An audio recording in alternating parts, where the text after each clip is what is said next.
Hey, what to do, y'all? It's your boy E2 Blue coming back at you again, man. Look, it's been a rough week. Happy Friday. Finally made it to the end of the week. Hope you guys had a great week. I had a really rough one. Work was just extra rough this week. I don't know what it was. I think a lot of it got to do with the heat. It was hot as hell. I was out there struggling. Here in the DMV, it's been over 100 degrees this whole week. And here we get a lot of humidity.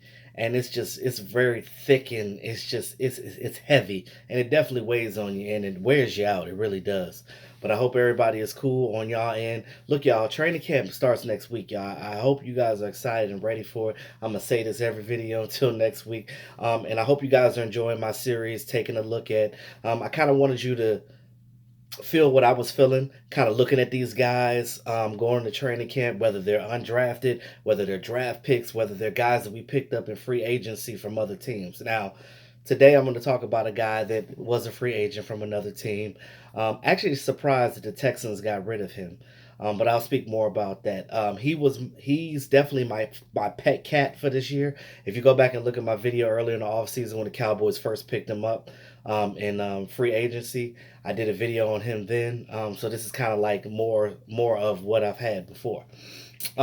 His Christian Covington, he's David Irving's old number 95 right now. He's placed as a defensive end, but in my opinion, he's a defensive tackle at heart, one technique guy. Um, I feel like he played out of sorts with the Texans. I'm kind of shocked that they got rid of him. Really, very underrated guy. When you look at a tape, you look at a guy that has all motor. Um, Shout out to my homie Vosh Lombardi, Doski Woski brother.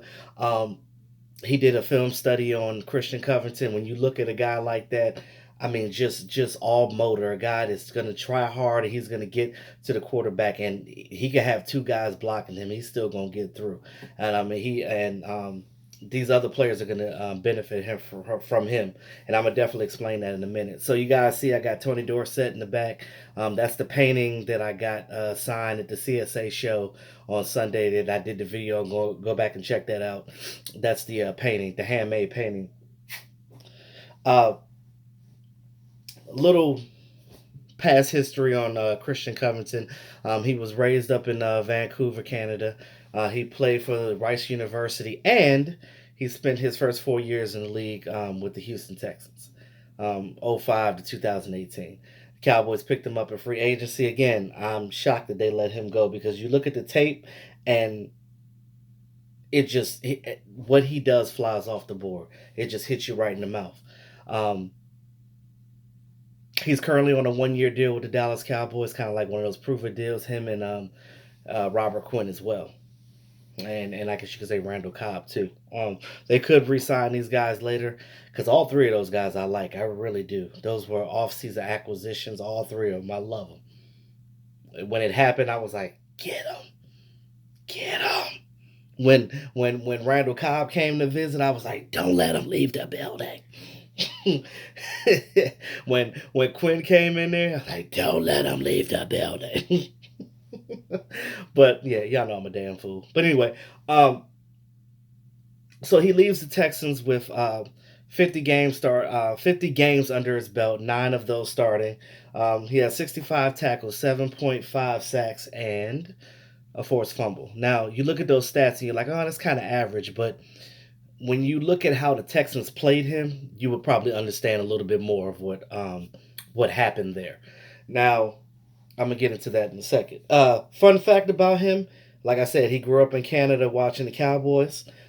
His parents, that was their favorite team. His dad, Grover Covington, he played 11 years with the Hamilton Tiger Cats for the CFL, and he set the CFL record for um, making the most sacks in the Canadian Football League. And he is in the Canadian Football Hall of Fame right now. Um, Funny story about that. Christian Covington growing up, his dad was the sole reason why he's a good defensive player himself. His dad basically was his coach growing up and was a coach at his high school as well. So you have your dad, you got that's that homegrown teaching right there. You get no better than that. You get teaching while you're at the practice, and you get the teachings at home. So it's a double whammy for you. I guess it's a good and a bad thing, because when you look at the bad part about it, it's like, oh, I gotta deal with this guy. He's gonna be pushing me every second of the day. But again, what I tell you guys before, hard work pays off. You work hard, you bust your ass, and you're gonna get something in life, and things are gonna work for you, and that's the bottom line. You can't get no better than that. Um,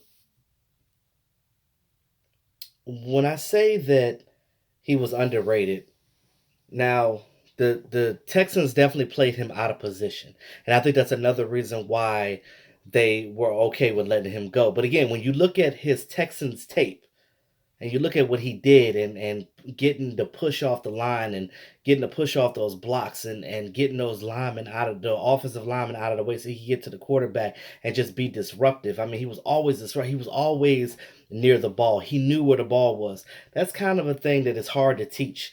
When a player has that instinct to know where the ball is and know how to get to the ball, that's a beautiful thing. And I'm looking at this defense right now. It just seems like Rod Marinelli and Leon Lett and Chris Richard, all of those guys together are getting guys in here that play similarly.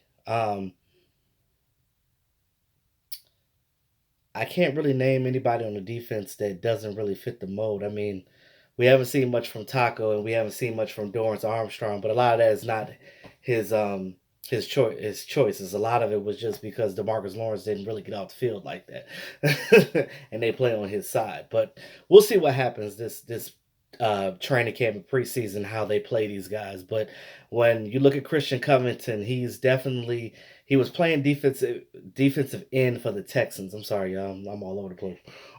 He was playing defensive end for the Texans. Like I said, they played him out of sorts, in my opinion, because I think he's a better one technique than he is playing the edge rusher. Now, again, you look at the way their 3-4 is. Again, in a 3-4 defense, the way he was, it spreads them out, meaning he's on the end, and the guy that was on the end before is now outside linebacker. But in a 4-3 scheme, you have your edge rushers that are over there, and it slides him to that 3-and-1 technique. Now, I was not a defensive lineman, nor was I offensive lineman. I played linebacker. That was my favorite position. Now, but when you look at the grand scheme of things, in layman's terms, when you play the one technique, you're literally lined up in front of the center. So you look at even and odd numbers. Even numbers, you're lined up right on the offensive lineman. Odd numbers, you're in the gaps. Now he could play either one. He can play the gap. He could play the lineman. And I'm just speaking in layman's terms. So those of you guys that know ones and twos and X's and O's, you guys already understand it. But just speaking for the people that don't understand, that never played football, that don't know, that's pretty much how that situation goes. So when we say one technique, we mean you line up right there where the center is. So you're trying to disrupt the inside of that line. So if you could collapse that pocket and get that thing to fold and just decimate those offensive linemen, the ends have a free range for the running back. I mean, to the quarterback. Um, he did get an injury this off season. He had a calf injury, but he's going to be good for training camp. So I'm looking for Christian Covington to come in there and battle with Antoine Woods, with Tyrone Crawford and Malik Collins, for a position. Now, when you look at even Tristan Hill's going to slide in there somewhere too. They're going to figure out what they're going to do with these guys, but don't sleep on Christian Covington. Do not. When I tell you do not sleep on Christian Covington, because this guy is going to surprise you. He's going to come in here. He's going to do work. You look at what other guy did we get from the Texans, you guys, that we loved. He's not on the team anymore, but when he was with the Dallas Cowboys, we loved him. You know who I'm talking about. Terrell McClain. Now, Terrell McClain, he was number 97. He was basically Taco's number before there was a Taco. Or should I say burrito at this point? But anyway, uh,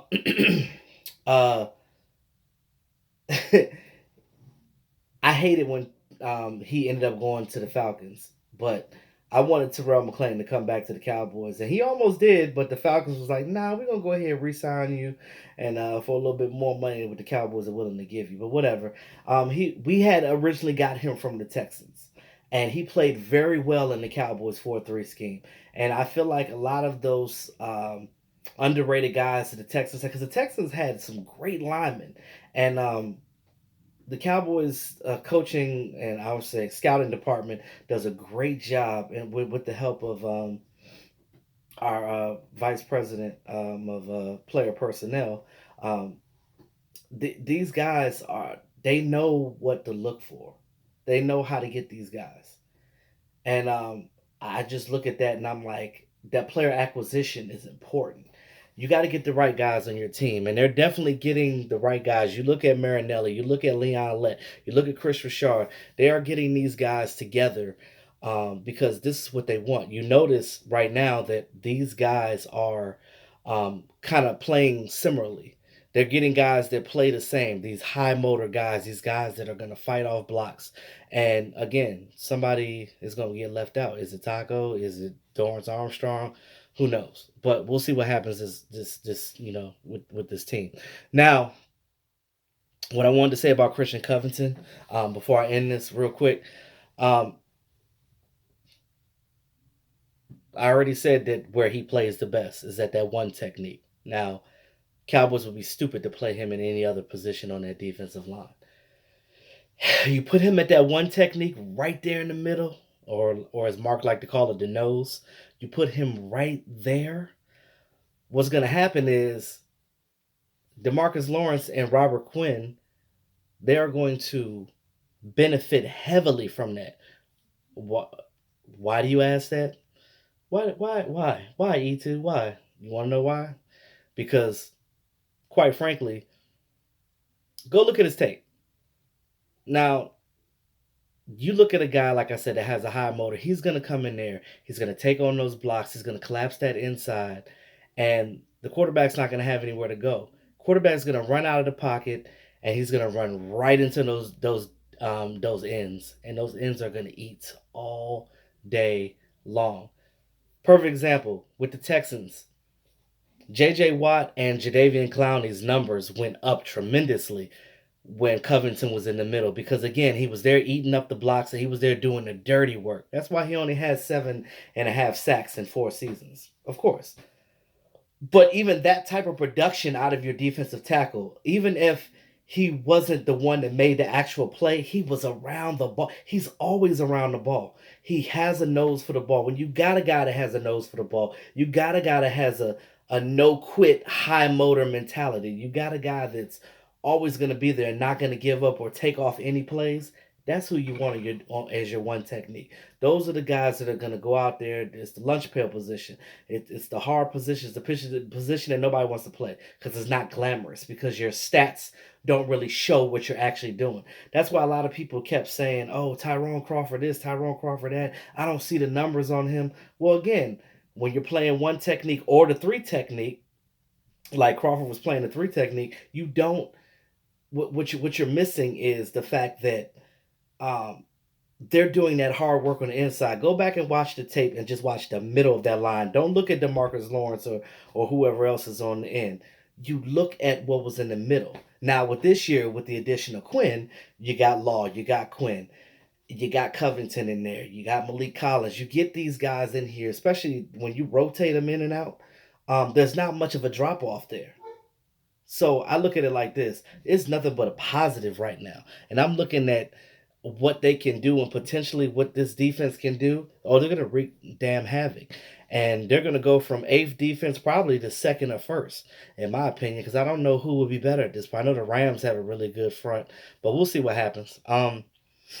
Let me know what you guys think about Christian Covington. But again, I just wanted to put that in perspective for you.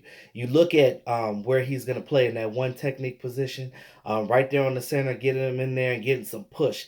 He's always around the ball. He's getting push. I mean, this guy is when you look at the tape, it just makes you salivate almost because it's just amazing what he can do, and that's not overplaying it because I don't front for nothing, but and that's all truth. That's facts. Again, that's why I say he's an underrated player because he definitely had value. The Texans didn't keep him, quite frankly, because again they play a 3-4. He's a better 4-3 guy. You can't play him as an end. You got to put him on the inside. So that's just what it is. His best position playing is the one technique, and that's where Rob Marinelli is going to play him. So watch out for Christian Covington. I'm telling you, you're gonna notice him this year, and him and the human log Antoine Woods. That's going to be an amazing thing, and I'm excited about it. But that's all I have now. Thanks again, all my subscribers. I appreciate you. Let me know what you think about Christian Covington. I know it's going to be positive as well. Um, and that's it, y'all. It's your boy E2 Blue. Have a good evening. Hey, y'all have a good weekend. Be safe out there. Holla.